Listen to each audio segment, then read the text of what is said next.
I'm kind of your example or your actions will mark who you like prophet, you know? Yeah. So I always try to lead by example. Like if I want my team to be active in practice and be intense, I'll be the most intense person in practice.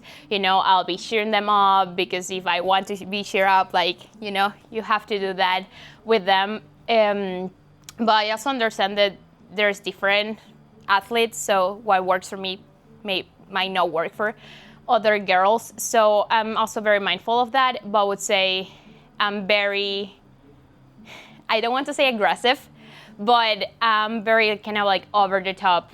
I'm loud, intense. So yeah, sometimes it might look like a lot, but I can also be like, I'm human, you know, so I make mistakes, or there's days that are not super good, so I don't feel well.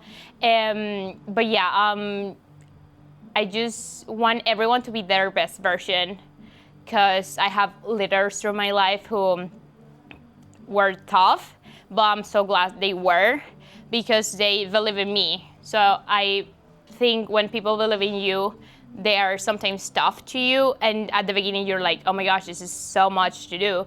But then I've been in situations when I'm treated like you can handle this, and I don't like that. Like, I want you to push me to my limits, and yeah, that's what brought me here. And talk about, are there like specific coaches or specific figures in your life that have kind of instilled that? Because like that's the, you brought it up. That's the thing that I think about when I think of Luz. Is she's got a ton of energy, whether it's on the court, whatever she's doing, ton of energy, and she puts her heart into everything. Is there somebody in your life that kind of influenced that sort of approach for you, whether it be a parent or a coach growing up? I mean, what were some of those big figures for you in terms of kind of rounding out that leadership personality, I guess? Yeah, I would say, of course, my mom. If you meet my mom, we look very much alike, but she's like more quiet. But she always let me be. Like, she support me on like this my style of doing things. And I remember growing up, my style of playing or like on the court, I'm very loud, and she never judged me. She just like, as long as you're respectful and you are like ethic on the court, you can like let it go as you want. And my coaches were also like very encouraging. In sports, there's moments that you're gonna be frustrated, and you have to let it go in some way. My way, it's screaming. So yeah, you'll see me screaming a lot in the court, and I never felt, well, growing up, I felt judged for that. But I mean, we're girls, so we're trying to understand how work works, and you're trying to fit that standard.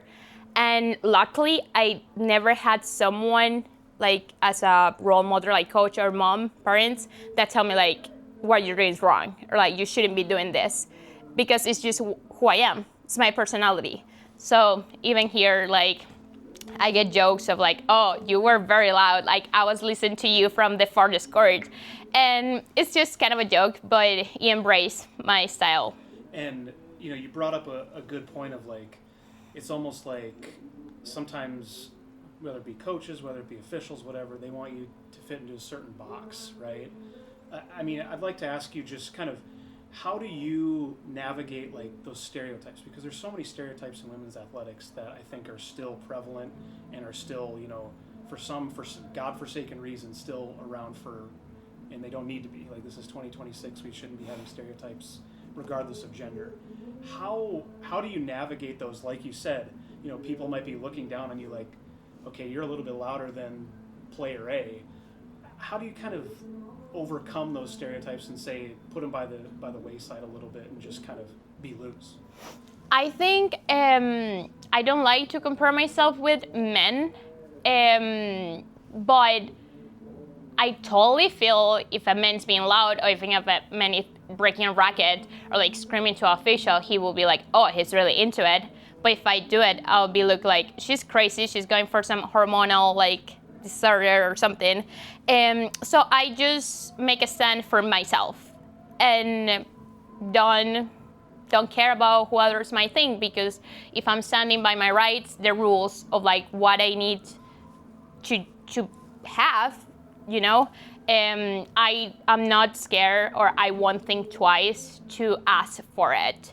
Even fellow athletes are kind of hard to navigate sometimes, and you gotta be respectful, but you have to stand what you know it's right, you know. That's something that I improved through the years. I pretty much was like, if it's mine, I'm taking it. World is not always like that, and there is people who, I don't know, it will stop that from being taken.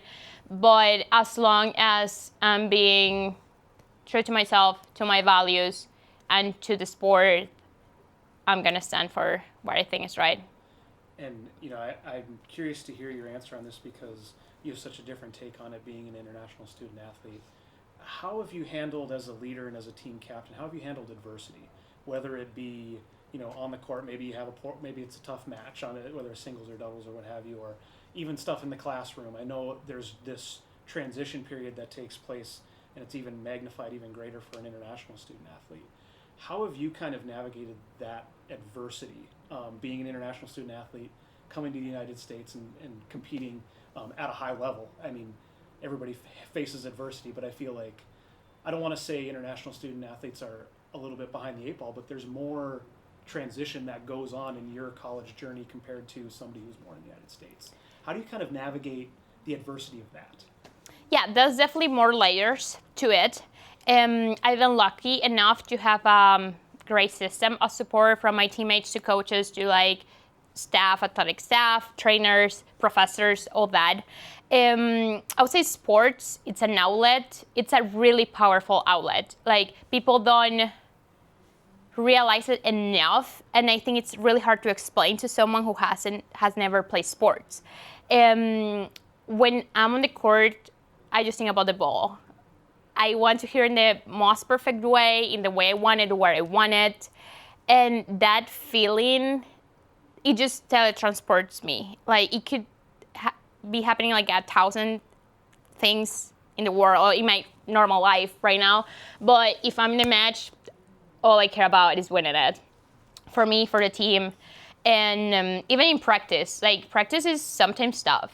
Like, we kind of like chill out about, being a student athlete is so glamorous, we get to do these interviews or take cool media picture days, but it's really hard to show up every day, and you know that something is expected from you, and you also expect something from yourself. So manage the standards, understands that there's gonna be bad days, but also like there's nothing I like more right now than play tennis. So yeah, it's that doses of like happiness or like joy that I don't have to think much about life when I'm playing tennis. It's an escape, Yeah. And maybe my last question, I've asked everybody, this is kind of the button up the conversation sort of question, but think back of maybe a younger version of yourself, or even a young girl who wants to play college tennis one day. What piece of advice would you pass along to that person or that aspiring female athlete that wants to be in your position? Don't listen to people who hasn't gotten where you want to be at. The no's of your fellows are like people that they say, oh, you're never gonna get there, or like your dream is too big, like don't you look where you're at. If it's in your mind, if you want to chase it, go for it. Like, literally don't care. And your teammates, if you're playing individual sport, that's difficult. You're not competing with anyone else. I know it looks like it, but that girl you bet, or like that girl who won against you, or your fellow teammate who has a better winning average score, that's not your rival. Your rival is yourself. Like, if we don't support each other, no one's gonna support us. So encourage to hit harder. Like, don't be afraid of playing with someone who plays better. No, that's how you're gonna get better. And celebrate the wins of everyone. Like, I believe so much in the energy. Like, if you're always thinking like, oh, I hope she loses, that's bad. Like, would you want to be someone behind your back hoping that you lose? No. And I think women's sports has grown so much recently because of that. We're finally realizing that we don't have to play against because the world is already against us. So we're standing together and look what we have achieved. So keep doing that. Yeah, sweet.